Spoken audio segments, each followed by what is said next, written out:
அனைவருக்கும் வணக்கம். 7ஆம் வகுப்பு கணக்கு 3ஆம் பருவம் இயல் 2 சதவீதமும் தனிவட்டியும் பாடத்தில் எடுத்துக்காட்டு 6வது கணக்கிற்கான விடையினை இந்த வீடியோவில் பார்க்கலாம். Welcome to money math board. ஒரு கணக்கெடுப்பில் 5 பேரில் ஒருவர் ஒரு குறிப்பிட்ட நிறுவனத்தின் சோப்பை விரும்புவதாக கூறினார். அதனை சதவீதமாக மாற்றுக. இப்போ வாக்கிய வடிவத்தில் கொடுத்துருக்காங்க. மறைமுகமாக ஒரு பின்னம் கொடுக்கப்பட்டிருக்கு. அந்த பின்னத்தை சதவீதமாக நாம் மாற்றணும். ஒரு நிறுவனத்தின் சோப்பு எத்தனை பேர் கணக்கு எடுத்தாங்க? 5 பேர் கணக்கு எடுத்தாங்க. ஸோ அந்த 5 பேரில் ஒருவருக்கு பிடிச்சிருக்கு. இப்போ மொத்தமாக 5 பேர், அதில் ஒருவருக்கு பிடிச்சிருக்கு. 5க்கு 1 அப்படின்னா 100க்கு எவ்வளோ அப்படிங்கிறது தான் சதவீதம்.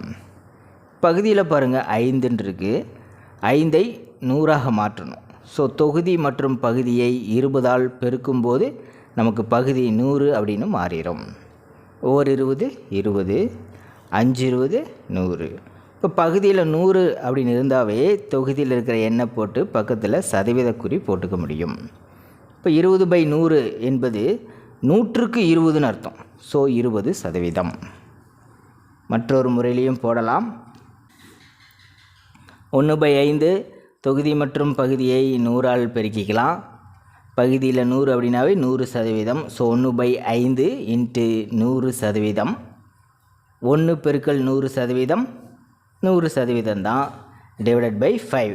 100ஐ 5ஆல் வகுக்கும்போது 20% கிடைக்கும். மற்றொரு எளிமையான முறை. 5க்கு 1ன்னா 100க்கு எவ்வளோ? ஜஸ்ட்டு 100ஆல் பெருக்கிக்கோங்க, அவ்வளோதான். இதை சுருக்கலாம். 100ல் 5 20 முறை இருக்குது. ஓர் 20 20, ஸோ 20%. எடுத்துக்காட்டு 7வது கணக்கிற்கான விடையினை அடுத்த வீடியோவில் பார்க்கலாம். மேலே இருக்கிற ஐகார்ட் செக் பண்ணிக்கிங்க. இந்த கணக்கில் உங்களுக்கு கூடுதலான விளக்கம் தேவைப்பட்டால் கீழே இருக்கிற கமெண்ட் பாக்ஸில் கேளுங்க. தேங்க்யூ.